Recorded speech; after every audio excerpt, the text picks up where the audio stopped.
Hello guys, আসসালামু আলাইকুম। আশা করি সবাই ভালো আছেন ও সুস্থ আছেন। আবার একটি ভিডিও নিয়ে আসলাম কাজী জাবের আহমেদের। ভিডিওটি সম্পূর্ণ দেখুন। শিরক বেদাত সম্পর্কে কিছু কথা বলবে এই ভিডিওর মাধ্যমে। ভিডিওটি সম্পূর্ণ দেখুন আর দেখে কমেন্ট বক্সে অবশ্যই কমেন্ট করবেন। ওয়ার্ল্ডের মধ্যে মৌলবাদের প্রতিষ্ঠিতা সর্বপ্রথম মৌলবাদ প্রতিষ্ঠা করে মৌবিয়া, বেতনভুক্ত মৌলবী নিযুক্ত করে মৌবিয়া, এবং ইসলামকে রাজনীতিতে ব্যবহার করে মৌবিয়া, কোরআনকে রাজনীতিতে ব্যবহার করে মৌবিয়া, কোরআনকে যুদ্ধে ব্যবহার করে মৌবিয়া, ষড়যন্ত্র করে মৌবিয়া, রসুলের বিরুদ্ধে, রসুলের বংশের বিরুদ্ধে ষড়যন্ত্র করে জন্মের পর থেকেই মৌবিয়া। এর জন্য যাহারা মৌবিয়ার সেলা তারা দেখবেন রসুলের কথা বললেই যদি বলেন আজকে ঈদে মিলাদুন্নবী সাল্লাল্লাহু আলাইহি ওয়াসাল্লাম, আজকে আমাদের সেরা ঈদ, সৃষ্টিকুলের শ্রেষ্ঠ ঈদ, দয়াল রসুলের আগমনের ঈদ, জন্মের ঈদ, তখন এই মৌবিয়ার সেলা রেজিদের সেলাকে কই পাইলেন? দলিল কই? কোরআনে কই আছে? হাদিসে কই আছে? কোন সাহাবি করছে? নবী পরিবারের কে করছে? মহানবী করেছেন? দলিল দেন। দলিল কই? দলিল ছাড়া কিছু মানা যাবে না, কোনো কিছু করা যাবে না। শিরক বেদাত নাজায়েজ ফতোয়া মাইরা দিব কয়ে এই এজিদ আর মৌবিয়ার সেলায়। এজিদের নাজায়েজ আওলাদরা জন্ম দিছে কিন্তু পিতৃ পরিচয় দেয় না, এর লেগা ওরা এ মৌবিয়ারে বাপ মানে কিন্তু নাম কয়ে পারে না। আর মৌবিয়ারে বাপ মানে, আর আমার ইমানের পিতা মাওলা আলী, আমার ইমানের পিতা মাওলা হাসান, মাওলা হুসাইন, আমি বুকে থাপড় দিয়া গই, সিনা চৌড়া করে গই, আমি মাওলা আলী আলাইহিস সালাতু ওয়াস সালাম এবং মাওলা হুসাইন হাসান আলাইহিস সালাতু ওয়াস সালামের ওই ঘরানার সন্তান। আমি তাহারা আমার ইমানের পিতা, তাহারা আমার সমস্ত কিছুর আমার পিতা তারা। আমি পরিচয় দিতে পারি কিন্তু মবিয়ার পোলায় ইয়ের পোলায় গেলে পরিচয় দেওয়া পারে না। এখন দেহ যাইয়া যখন তুমি কইবে আজকে 10ই মুহররম, পবিত্র আশুরা দিবস, পবিত্র মুহররমের মাসে এই কারবালা ঘুরছে, মুসলমান জাতির সুখের মাস, সর্বশ্রেষ্ঠ সুখের মাস, যেই মুহররম মাসে দ্বীনকে হত্যা করা হয়েছে, কোরআনকে হত্যা করা হয়েছে, আওলাদে রসুলকে হত্যা করা হয়েছে, দ্বীনে পানাকে হত্যা করা হয়েছে, কোরআনকে হত্যা করা হয়েছে, মাওলাকে হত্যা করা হয়েছে, তখনই বলবে এই কই ফেলেন? এই মুহররমের মধ্যে এই যে তাজিয়া বের করবেন, এই যে কানবেন, কানলেন যে দলিল ফেলেন কই? কানলেন দলিল ফেলেন কই? দলিল কই? কোরআন হাদিসে মুহররম যে করতে হবে, কোরআনে সূরা, কোন সূরা আয়াত আছে দেখান, কোন হাদিস আছে?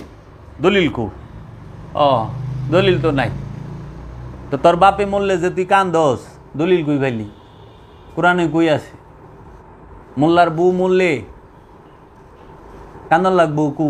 তুই রাস্তাঘাটে দেখিস একটা মোল্লায় যদি রিক্সায়, ও হাবি আর কি, সুন্নির কথা কই না, রিক্সা যদি উঠে বউটারে এমনি করে ধরে রাখে, রিক্সার মধ্যেও ভালোবাসা, অন্য করলে হইলে হারাম না যাইস, ঘরে মা বোন নাই কিন্তু হেরা করলে সব যাইস।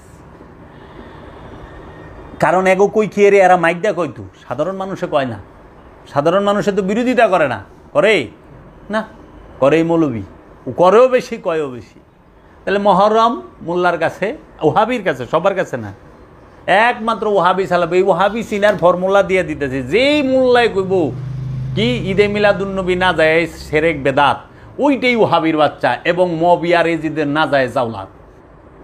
হ্যাঁ, বুঝতেইব। আচ্ছা, যেই মোল্লাই কইব মুহররমে তাজিয়া করা, মুহররম মানা শিরক বেদাত না যায়, ওই মৌলবী বুঝতেইব যে এইটা এজিদের না যায় পোলাবান, এজিদে মদ খায় জন্ম দিছে যেটিরে বেহুশের অবস্থায়, তো ওই ঘরের পোলাবান এটি, ওই এজিদের না যায় রক্ত ওর শরীরে আছে, ওটা হলেন এজিদের সন্তান না যায়। তারপরে ইয়া রাসূলুল্লাহ, ইয়া হাবিবাল্লাহ কইলে কয় শিরক বেদাত, কই পাইছেন? আবার কয় আল্লাহ আর মুহাম্মদ সাল্লাল্লাহু আলাইহি ওয়াসাল্লামের নামটা এক বরাবর রাখা যাবে না, একটু উঁচা নিচা রাখতে, বুঝতে হবে এইটাই ওই যে এজিদ মদ খায়া দে জন্ম দিছে সেই ঘরের, সেই বংশের না যায় আওলাদ এজিদের।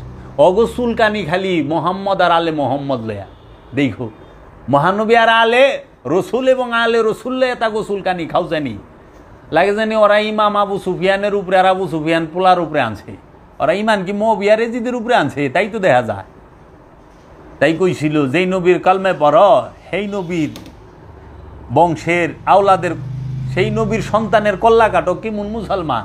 আর আমিও হনে কইবার চাই যেই নবীর কলেমা পড়ে সেই নবীর আওলাদের শাহাদাত দিবসের বিরোধিতা করে, যেই নবীর কলেমা পড়ে, যেই নবীর দেওয়া কোরআন পড়ে, হাদিস পড়ে, নামাজ পড়ে, রোজা রাখে, সেই নবীর আগমন দিবসকে ওই দিবসে যদি কেউ খুশি হয়, মিলাদ দেয়, কেউ ওয়াজ নসিহত দেয়, ওয়াজ মাহফিল করায়, না জায়েজ বেদাত। বুঝছ ওরা কার উপরে ওদের ইমানটা কই? যেই নবীর উপরে কালমা পড়ে সেই নবীর জন্মদিন তোমার কাছে বেদাত হয়, সেরে কয় করা। ওই নবীর আওলাদের রসুলের এই করলে পরে শাহাদাত দিবসের শোকের অনুষ্ঠান করলে তোমার কাছে বেদাত হয়। আচ্ছা, যেই নবীর কলেমা পড়ো, যেই নবীর নামাজ পড়ো, যেই নবীর দেওয়া কোরআন পড়ো, যেই নবীর দেওয়া হাদিস পড়ো, যেই নবীর দেওয়া সুন্নত ফলো করো, সেই নবীর রে যদি তোমরা দাঁড়াইয়া সালাম করো, সালাম দাও, তাতে বলে শিরিক বিদাত হয়। দাঁড়ায় সালাম দেওয়ার মধ্যে শিরিক বিদাত কই? একটা অফিসারের সামনে তার সিনিয়র অফিসার আসলে দাঁড়ায়া যায়, একটা মোল্লার সামনে মসজিদের সভাপতি ঢুকলে, এলাকার চেয়ারম্যান এলে মোল্লা দিয়ে টেম দেয় খাড়ায় যায়। দিস এই মসজিদের মৌলবি যে ওয়াজ করে, যখন চেয়ারম্যান ঢুকে তখন মোল্লা কি টেম দেয় খাড়ায় জায়গা। আরে চেয়ারম্যান সাহেব আসছেন, ইয়াক ফিরুল্লাহ না হলে মালা এই যে ঝাঁকি, যত ঝাঁকি তত নাকি ঝাঁকিয়ে বেরিয়ে লিছে। আর এই নাল্লা চেয়ারম্যানের রাত খালি ঝাঁকবার লইছে, কেউ মৌলবি তখন সেরেকের কথা মন থাকে না। আমরা দেখলাম না মোল্লা গো বিরাট বড় সমাবেশ করলো পল্টনে, ওই যে ইয়ের মধ্যে সরোয়ার দিতে, তখন যখন নাকি আমাদের দেশের মাননীয় প্রধানমন্ত্রী উপস্থিত হলেন, মোল্লারা খাড়ায় নাই? খাড়াইছে তো। কিও সংসদে প্রধানমন্ত্রী ঢুকলে এমপি মন্ত্রীরা খাড়ায় যায়, স্পিকার ঢুকলে প্রধানমন্ত্রী প্রেসিডেন্ট সুদ্ধা খাড়ায় জায়গা, খাড়ায় না? তাহলে এরা যদি ঢুকে খাড়ায়, তাহলে আল্লাহ রসুলকে সম্মান জানায়া তুমি একটু দাঁড়াইবা, এখানে তোমার হাদিস খোঁজন লাগবো, কোরআন খোঁজন লাগবো কেন? মানে কি? মানে কি? তোমার উদ্দেশ্য তো খারাপ, যে তুমি 2 মিনিটের লেগে দাঁড়াইছ, ওইখানে তুমি ফতোয়া খুঁজতেছ, মানে কি? কয় রসুল তো হাজির নাজির না, এর জন্য দাঁড়ানো যায় না। আমার ওস্তাদ বগুড়া আমারে ধরছিল এক ওহাবির বাচ্চা, এক ডলাটাও দিছি, জমের ডলা, যে সারপোকা ডলা দেয় না, সারপোকা ডলার মতো। রসুল তো হাজির নাজির না, আমি দাঁড়াবো কেন? আমাকে আপনার উস্তাদে মৌলবী সাহেব আইলে পরে, প্রিন্সিপাল হুজুর আইলে পরে দিয়ে খাড়ায় যান, বড় হুজুর আইলে, তবলিগালা মুরব্বী আইলে খাড়ায় যায়, তখন ছেড়ে কয় না উনি তো উপস্থিত। আমি বললাম তাহলে নামাজে যে খাড়ায় রয়েছেন, নামাজে খাড়ায় থাকেন না? হ্যাঁ। কার সামনে খাড়ায় রয়েছেন জানেন? খাড়ায় খাড়ায় কারে চাইতেছেন? আল্লাহর কাছে খাড়ায় খাড়ায় সিরাত আল মুস্তাকিম চাইতেছেন। তো সিরাত আল মুস্তাকিমই তো আল্লাহর রসুল, গাধা। সিরাত আল মুস্তাকিম কে? আল্লাহর রসুল, আল্লাহর নবী না? তা আল্লাহর সামনে খাড়াইয়া সিরাত আল মুস্তাকিম চাইতেছস, আর মাহমাদ আল্লিল আলমিনরে খাড়ায় সালাম দিবি, এতে তোর সমস্যাটা হইল কি? সব তাই আমি কইলাম, কয় না রসুল যে আছে দেখাইবেন কই থেকে, আল্লাহ কি মনটা লাগে না? তাই আমি বললাম এই যে আসসালামু আলাইকুম রহমতুল্লাহ কন না? হ্যাঁ। এই যে রহমতরে যে সালাম দিছেন, জীবনে ব্যাগ দিছে সালাম, ওয়ালাইকুম সালাম ইয়া বান্দা? রহিমুদ্দি কলিমুদ্দি যদুমুল্লাহ দিছে আসসালামু আলাইকুম, সাথে সাথে ব্যাগ আইব না? ওয়ালাইকুম সালাম, কারণ সালাম দেওয়া সুন্নত, উত্তর দেওয়া ওয়াজিব। কানা ফেরেস্তা তো আজ পর্যন্ত উত্তরই দিল না। এই যে মুনকার কি কিরামান কাতিবিন, একজনে খালি মাঝে মাঝে এরকম করে, কিরে তুই এরকম করেছ খে? কয় আরে ডাইন কান্দে নেকের ফেরেস্তা থাকে, জানি ঘুম টুম না যাই লিগে বারবার লারা দিয়া জাগায় দিই, ঠিক মতো লেখে। আমি গাড়ি পাওয়া আমার বন্ধু আসছিল, আমাকে তো বাম কান্দের না ওটা ঘুমায় থাক, কারণ তো গুনা লেখে, গুনা যত কম লিখবো তত বালা। মিরপুরিয়া তো ঢাকাইয়া গুনা যত কম লাগবো রোজা থাকে না। রোজা থাকস না কে? ভাই বেটা কেরা কয় রোজা থাকি না? টুপি মাথায় দিয়া সারাক্ষণ নিমের ডেল দাঁত মাজবো, আর এমন একটা বাপ, মানে সেই রোজা 3 বেলা খায়া রোজা। পরে ইফতারের সময় যে ঢাকায় কয়, ঢাকায় একটা কথা আছে, কয় হুজুরে মাইক দিয়া সকাল ভোরবেলা ডাকছে সেহরির সময়, উঠেন সেহরি খান, সেহরি খান, সেহরি খাই নাইকা।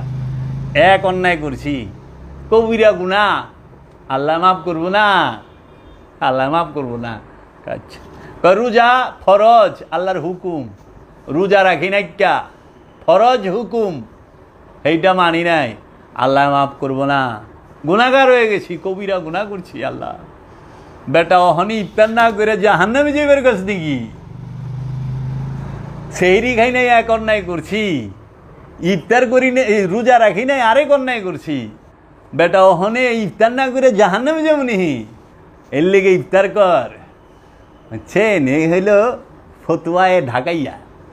হ্যাঁ, সুবিধাটা দেখেন, এই বর্তমান মৌলবী গো হালটাই সেই রকম, এই ওহাবি খারিজি। এর জন্য এরা যেই জায়গার মধ্যে দেখবেন যে মিলাদ কিয়ামের বিরোধী, মাজারের বিরোধী, মাজারে যাওয়া শিরক বেদাত, কইসামু পীর ধরা শিরক বেদাত, উসিলা মানা যাব না, তো উসিলা মানান যাব না, তো তোর কাছে ওয়া শুনুম কে মৌলবী, এই যে তুই সিয়ারের মসজিদে বই রইছ সুসা জায়গায়, তোর ওয়া শুনুম কে, আল্লাহ নিজে ওয়াজ করে শুনাইবা মানুষ, হয় না? তো তোর ওয়াজ ঘন্টার পর ঘন্টা তুই কইবার লইছস, তো তুইও তো আমাকে গুরু সাইজা বই রইছস। আমরা আলিফ বা তাসা পড়ুম, কায়দা পড়ুম, কোরআন পড়ুম, কোরআন আমাকেও পড়াইবাই আল্লাহ, আর নাহলে আল্লাহর ফেরেশতা শিখাইও। তুই যদি কস উসিলা মানা নিষেধ, তাহলে আমি মোল্লার কাছে যাবো কেন কোরআন শিখবার, আরবি পড়বার? আরবি তো আমার আল্লাহ পড়াইব, এর লেগে আল্লাহ কোরআন শিখায়, মোল্লায় কোনোদিন কোরআন শিখায় না। মোল্লা হইলে আরবি পড়া শিখায়, আরবি পড়া শিখায় আর কোরআন শিখায় এক না। আরবি ভাষা শেখা আর কোরআন শিক্ষায় এক বিষয় না বাবা। কোরআন আরবিতে নাজিল হয়েছে দেখে আরবি ভাষাটা শিখতে হয় সবার, মানে কোরআন যদি অন্য কোনো ভাষায় নাজিল হইতো ওই ভাষাই শিখতে হইতো। তো কাজী কোরআন হচ্ছে আল্লাহর নূর, কোরআন আল্লাহর রব্বুল আলামিন থেকে নাজিলকৃত। আমরা আরবি ভাষা শিখি, কোরআনের বাণী আরবি, এর জন্য আরবি ভাষা পড়ে আমরা ওই কোরআনের বাণীটাকে বোঝার চেষ্টা করি। এর লেগে ভাষা শিক্ষা জ্ঞানের মানদণ্ড নয়। জ্ঞান ভাষা শিখে কেউ কিছু সৃষ্টি করতে পারে নাই, বুঝতেই। এর জন্য এই জিনিসগুলা দেখা যায় ওহাবিকে একটাই সমস্যা, ওরা রসুল মানব না, আলে রসুল মানব না, ওগা আর কোনো কিছু সমস্যা নাই।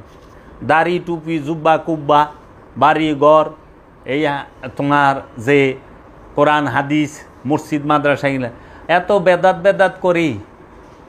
সেদিনকে বলেছে এই যে মিলাদ বেদাত, এইটা বেদাত, সেইটা বেদাত, তাই আমি কইছি মৌলবী তুমি নিজেও বেদাত। কারণ 1867 সালে সর্বপ্রথম ভারতবর্ষে আরবিক মাদ্রাসা বানাইছে, গাড়ছে কাসেম নানুতুবি সাহেব আর খলিল আহমদ আম্বুটি সাহেব, দেওবন্দ মাদ্রাসা প্রতিষ্ঠাতা। এই 1867, তাহলে কতশো বছর আগে, মাত্র 100, ওইদিকে গেলে 27 আর এদিকে গেলে 23, 27 আর 23 কত হয় 50, 150 বছর আগে। আজ থেকে 150 বছর আগে ভারতবর্ষে মাদ্রাসাতে সবচেয়ে বড় বেদাত হইল মাদ্রাসা। সবচেয়ে বড় বেদাত কি? এই আরবিক মাদ্রাসা।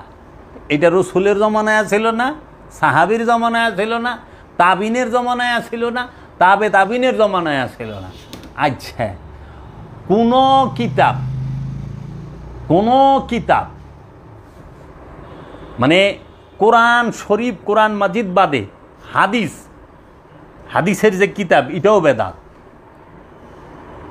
হাদিসের যে কিতাব, কারণ হাদিসের কিতাব লেখা হয় আব্বাসীয় ক্ষমতা আমলে, খলিফা মনসুরের আমলে।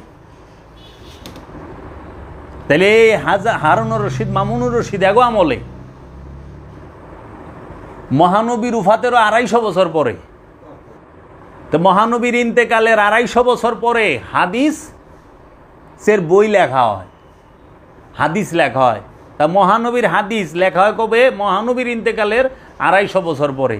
তাহলে এই 250 বছরে কোনো সাহাবী, মহানবীর জমানায় হাদিসের কোনো কিতাব ছিল না, এবং মহানবী বলে নাই তোমরা আমার হাদিস লেখো। মহানবী নিষেধ করছে, আরও মহানবী বলে নাই। তাহলে হাদিসের কিতাব কে? মহানবীর জমানায় ছিল না, সাহাবাদের জমানায় ছিল না, তাবেইনদের জমানায় ছিল না, তাবেইনদের জমানায় ছিল না। পরে আইসা আব্বাসীয় রাজবংশ, এই মামুনুর রশিদ, হারুনুর রশিদ, এই খলিফা মনসুর, যে হাজ্জাজ বিন ইউসুফের যে নাকি খলিফা ছিল, ফের আমলে এই আমলে আহে মহানবীর ইন্তেকালের 250 বছর, মানে 2 শতক পার হইয়া কি সর্বপ্রথম। তারপরে এই যে যত হুজুর শরীফ, আজগুবি শরীফ যা আছে বেশিরভাগ, এবং বিভিন্ন কেতাবাদি লেখা হয়, তাহলে সবই তো বেদাত। গড়ি বেদাত, মোবাইল বেদাত, টিভি বেদাত, টিভি সেন্টার বেদাত, হ্যাঁ, এমনকি সৌদি আরবিটাও বেদাত। কি এর সৌদি নামের কোনো রাষ্ট্র রসুলের জমানায়, রসুলের সাহাবির জমানায়, তাবিনের জমানায়, তাবিনের জমানায়, আইম্মায় মুস্তাহিদিনদের জমানায়, ফুকাহাত ইসলামের জমানায়, মুফাখিরিনদের জমানায়, মুফাসিরিনদের জমানায়, মুহাদ্দিসিনদের জমানায় ছিল না।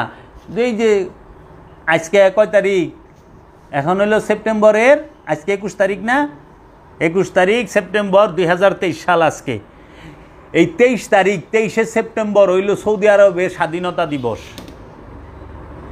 বুঝছ? 23 সেপ্টেম্বর 1932 সাল, 1932 সালে 23 সেপ্টেম্বর সৌদি আরবের স্বাধীনতা দিবস। তাও ব্রিটিশের মতো দে, সৌদি নাম হয় ওই দিন। আগে ছিল জাজিরাতুল আরব, আর এই মক্কা মদিনা শরীফ এই অঞ্চলের নাম আছিল হেজাজে আকদাস। রিয়াদ যে বর্তমান সিটি, সৌদি আরবের রাজধানী, এই রিয়াদের নাম আছিল নজদ। তেহরান যে ইরানের রাজধানী, তেহরানের নাম আছিল রয়, বুঝছ? তারপরে এই যে ইরাকের নাম ইরাক ছিল না, ইয়ের নাম, এগুলা অনেক চেঞ্জ হয়েছে বিভিন্ন সময়ে।